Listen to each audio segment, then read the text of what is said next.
रवींद्र वस्त्रनिकेतन सलगरे घेऊन आले दिवाळी महाफेस्टिवल। 1 ते 30 ऑक्टोबर पर्यंत ऑफर्सचा धुरळा आणि खास दिवाळी गिफ्ट। नारायणपेठ साडी 333, काजूकतली पैठणी 693, गजलक्ष्मी पैठणी 754, राजहंस व Kalanjali Paithani 747, linen shirt 387, khadi shirt piece 243 आणि बॉयज शर्ट फक्त 199 मध्ये।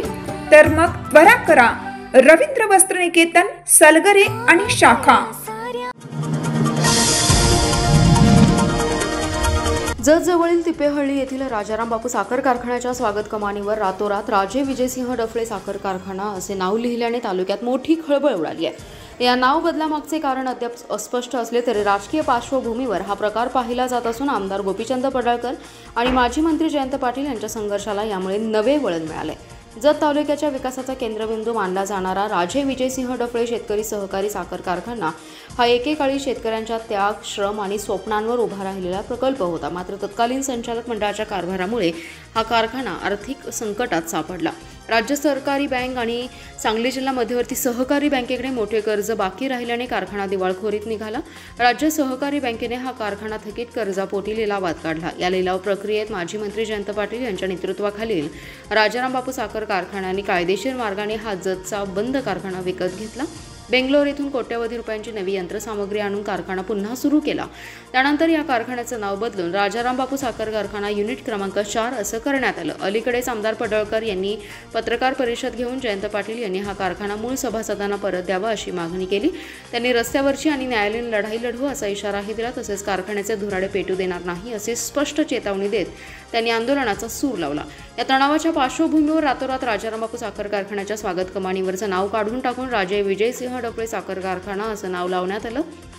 या प्रकारामुळे जत तालुक्यासह सांगली जिल्ह्याभर राजकीय वातावरण तापले। स्थानिक प्रशासनाने या घटनेची नोंद घेत तपास सुरू केल्याचं कळतंय। विश्रामबाग चौकातून फुगे विक्री करणाऱ्या एका राजस्थानच्या कुटुंबातील 1 वर्षाचं गोंडस बाळ 4 दिवसांपूर्वी अज्ञात चोरट्यांनी मध्यरात्री पळवलं होतं। याची गंभीर दखल घेऊन पोलिसांनी कोणतेही पुरावे नसताना तब्बल 72 तासानंतर त्या अपहरण झालेल्या बाळाची सुखरूप सुटका केली। बाळ प्रकरणी मिरजेतील सराईत गुन्हेगाराची टोळी उघडकीस आली असून पैशांसाठी बाळ चोरून रत्नागिरीमधील दाम्पत्याला विकल्याची माहिती तपासात उघड झाली आहे। या प्रकरणात इनायत अब्दुल सत्तार गोलंदाज याला अटक केली आहे, तर टोळीतील सराईत गुन्हेगार इम्तियाज पठाण आणि त्याची पत्नी वसीमा पठाण हे दोघे दीपावलीच्या पहिल्या दिवशी अपहरण करण्यात आलेला चिमुकला स्थानिक गुन्हे अन्वेषणाच्या पथकाने केलेल्या अथक प्रयत्नामुळे दीपावलीच्या अखेरच्या दिवशी अखेर सुखरूप सापडला। कोणतेही ठोस धागेदोरे नसताना केवळ तांत्रिक माहिती आणि खबऱ्यांची दिलेल्या माहितीच्या आधारे पोलिसांनी कारवाई यशस्वी केली। दरम्यान पोलीस अधीक्षक संदीप घुगे यांच्या हस्ते या चिमुरड्याला त्यांच्या पालकाच्या स्वाधीन करण्यात आलं।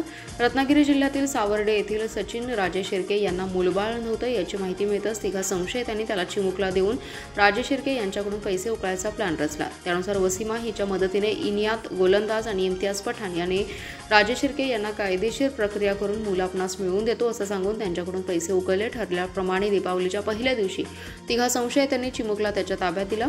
कायदेशीर कागदपत्रांची पूर्तता दीपावलीनंतर करू असं संशयितांनी त्यांना सांगितलं होतं। तत्पूर्वीच पोलिसांनी या प्रकरण उघडकीस आणलं। दीपावलीच्या पहिल्या दिवशी नरक चतुर्दशीलाच तिघा संशयितांनी विश्रामबाग चौकातून पहाटेच्या सुमारास चिमुकल्याचं अपहरण केलं होतं। त्याच दिवशी रत्नागिरी जिल्ह्यातील सावर्डे येथील सचिन राजे शिर्के यांच्या ताब्यात चिमुकल्यास देण्यात आलं होतं। दोन्ही घटनांकरिता चोरट्यांनी दीपावलीचा मुहूर्त निवडला होता। मात्र पोलिसांनी दीपावलीच्या अखेरच्या दिवशीच भाऊबीजेला चिमुकल्याचा ताबा घेऊन त्याची सुखरूप सुटका केली। ज्यावेळी आईच्या ताब्यात चिमुकला देण्यात आला त्यावेळी तिचा आनंद अश्रू थांबत नव्हते। जिल्ह्यात 2 दिवस पावसाने उघडीप घेतल्यानंतर दुपारी पुन्हा धुमाकूळ घातलाय। सोसाट्याच्या वाऱ्यासह जोरदार पडलेल्या पावसाने काही वेळात पाणी झालं। वाळवा, शिराळा, पलूस, कडेगाव, मिरज तालुक्यात जोराच्या पावसाने हजेरी लावले, तर सांगली शहर परिसरातही पडलेल्या मुसळधार पावसामुळे परिसर जलमय झाला। पुढील काही दिवस पावसाची शक्यता व्यक्त करण्यात आल्याने ऊसाच्या हंगामावर परिणाम होण्याची शक्यता आहे। गेल्या 4 दिवसांपासून ढगाळ वातावरणामुळे उकाड्यात वाढ झाली। ऐन दिवाळीच्या सणाच्या धामधुमीत पावसाने उघडीप घेतली होती। सकाळपासून पुन्हा उष्मा वाढल्यानंतर दुपारी जोरदार वाऱ्यासह पावसाला सुरुवात झाली। दुपारी 3च्या सुमारास जोरदार पावसाला सुरुवात झाली। पाळवा, शिराळा, पलूस, कडेगाव, मिरज या तालुक्याला पावसाने झोडपून काढले। खरीपाची काढणी आणि मळणी संपल्यानंतरही रब्बी हंगामातील पेरणीच्या कामांना गती आली होती, मात्र पावसामुळे पुन्हा कामांना खंड पडलाय। जिल्ह्याच्या काही भागात ऊस तोडणीला सुरुवात झाली। पावसाने ऊस हंगामावर परिणाम होण्याची शक्यता आहे। दुपारी अचानक सुरू झालेल्या पावसामुळे अर्ध्या तासातच पाणी झालं, त्यानंतर पावसाने उघडीप घेतली। दुष्काळी भागात ढगाळ वातावरण राहिलं, मात्र काही ठिकाणी रिमझिम पावसाच्या सरी बरसल्या। दिवसभर ढगाळ वातावरणाने उकाडा वाढल्याने अंगाची लाही झाल्याने नागरिक हैराण झाले होते, मात्र जोरदार पावसानंतर सायंकाळी हवेत गारवा निर्माण झाला। सांगली शहर परिसरात दुपारी मुसळधार पावसाने झोडपून काढलं। जोरदार पावसामुळे परिसर जलमय झाला। नाले तुंबल्याने मुख्य रस्त्यांवर पाणी आलं। सिटी पोस्ट रोडवर पाणी साचल्याने वाहतुकीची कोंडी झाली। मान्सून पाऊस परतला असला तरी पुन्हा पावसाला पोषक वातावरण निर्माण झाले। पुढील काही दिवस पावसाचा अंदाज हवामान विभागाकडून व्यक्त करण्यात आलाय। अखेर इस्लामपूरच्या ईश्वरपूर नामकरणाला केंद्र सरकारची मान्यता मिळाली। केंद्र सरकारच्या भारतीय सर्वेक्षण विभागाकडून मान्यतेचं पत्र प्राप्त झालंय। आता इस्लामपूर शहराच्या नावात कायदेशीर ईश्वरपूर असा बदल होणार आहे।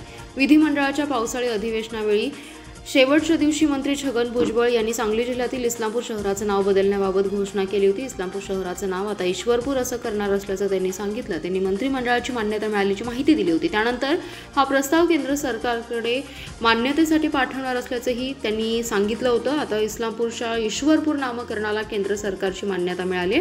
इस्लामपूरकरांसाठी अत्यंत अभिमानाचा आणि ऐतिहासिक क्षण आहे। राज्य शासन आणि नगरविकास विभागाकडून लवकरच निर्णयाला अधिकृत मंजुरी मिळून उरुण ईश्वरपूर हे नाव संपूर्ण राज्य स्तरावर लागू होणार असल्याची माहिती भाजपा जिल्हाध्यक्ष सम्राट महाडिक यांनी दिली। या ऐतिहासिक बदलाबद्दल केंद्र सरकार आणि राज्यातील सर्व वरिष्ठ नेते, उच्च व तंत्र शिक्षण मंत्री तथा सांगलीचे पालकमंत्री चंद्रकांत दादा पाटील यांचे मनपूर्वक आभार मानले। विटाकुंडल रस्त्यावरील खंबाळे हद्दीत असणाऱ्या चक्रधारी सोसायटीजवळ आज पुन्हा एकदा भीषण अपघात होऊन मोठी दुर्घटना घडल्याचा प्रकार समोर आलाय। या भीषण अपघातात विट्यातील एका तरुणीसह बलवडी येथील एक असे दोघे जण ठार झालेत। माहेश्वरी आनंद पाटील आणि विनायक पाटील अशी मृतांची नावे आहेत। विटा येथील मायाका नगर परिसरातील रहिवासी असणारी महेश्वरी आनंद पाटील ही तरुणी आपल्या दुचाकीवरून आई अनिता भगत यांच्यासोबत विट्याकडून आळसनकडे निघाली होती। यावेळी चक्रधारी सोसायटी परिसरात आल्यानंतर बलवडी भाळवणी येथून विट्याकडे निघालेले विनायक दादासो पाटील यांच्या आणि महेश्वरी हिच्या दुचाकीची समोरासमोर भीषण धडक झाली।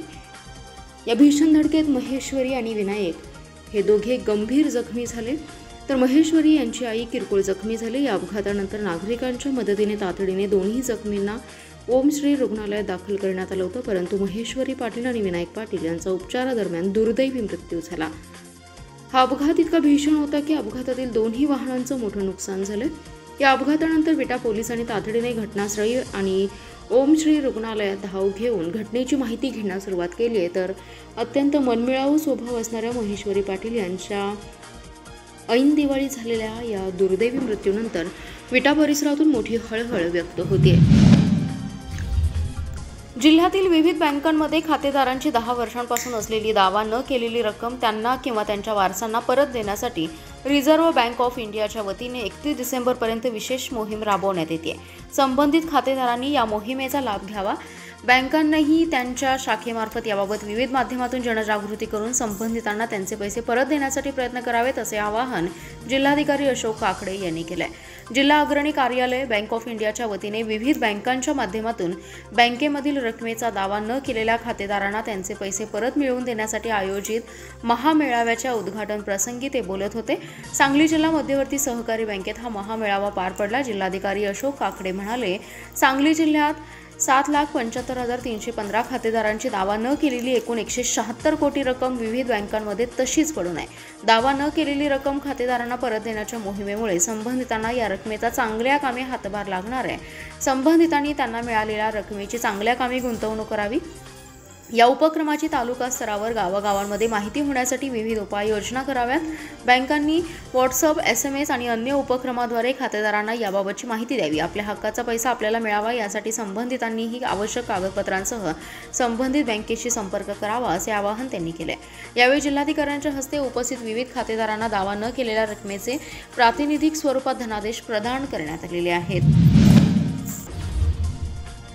दिवाळी आणि कायदा सुव्यवस्थेच्या पार्श्वभूमीवर तासगाव पोलिसांनी कठोर पावले उचलत अभिलेखावरील सराईत गुन्हेगार विनायक सुधीर गुरव याला जिल्ह्यातून 1 वर्षासाठी हद्दपार केले। पोलीस निरीक्षक संग्राम शेवाळे यांच्या मार्गदर्शनाखाली प्रांत उत्तम दिघे यांच्या आदेशाने ही कारवाई करण्यात आली आहे। विनायक गुरव यांच्या विरुद्ध तासगाव पोलीस ठाण्यात गंभीर स्वरूपाचे 5 गुन्हे दाखल आहेत। यात शरीराविरुद्धचे गुन्हे, सरकारी कामात अडथळा निर्माण करणे, बेकायदेशीर जमाव जमवणे, अवैध हत्यार बाळगणे, शिवीगाळ आणि जीवे मारण्याची धमकी देणे, बेकायदेशीर दारू वाहतूक करणे अशा स्वरूपाचे गंभीर गुन्हे समाविष्ट आहेत। या गुन्हेगाराच्या वास्तव्यामुळे शहरात आणि तालुक्यात शांतता भंग होण्याची शक्यता असल्याने तसेच आगामी निवडणुकीच्या काळात कायदा आणि सुव्यवस्थेचा प्रश्न निर्माण होऊ नये म्हणून पोलीस प्रशासनाने हद्दपारीचा प्रस्ताव तयार करून पाठवला होता। ही कारवाई उपविभागीय पोलीस अधिकारी अशोक भवड तसेच तत्कालीन पोलीस निरीक्षक सोमनाथ वाघ आणि सध्याचे पोलीस निरीक्षक संग्राम शेवाळे यांच्या मार्गदर्शनाखाली करण्यात आली आहे। पोलीस निरीक्षक संग्राम शेवाळे यांनी सांगितले की कायदा व सुव्यवस्था राखण्यासाठी सराईत गुन्हेगारांवर अशीच कठोर भूमिका कायम ठेवली जाणार आहे। सांगली जिल्ह्यात साखर हंगामाची सुरुवात झाली असून खासगी साखर कारखान्यांनी ऊस गाळपास सुरुवात केली तर जिल्ह्यातील बहुतांश सहकारी साखर कारखाने परंपरेनुसार दिवाळीनंतर म्हणजेच 1 नोव्हेंबरपासून गाळप हंगाम सुरू करणार आहेत। त्यामुळे यंदा खासगी आणि सहकारी कारखान्यांमध्ये ऊस मिळवण्यासाठी स्पर्धा चांगलीच रंगणार असल्याचं चित्र आहे।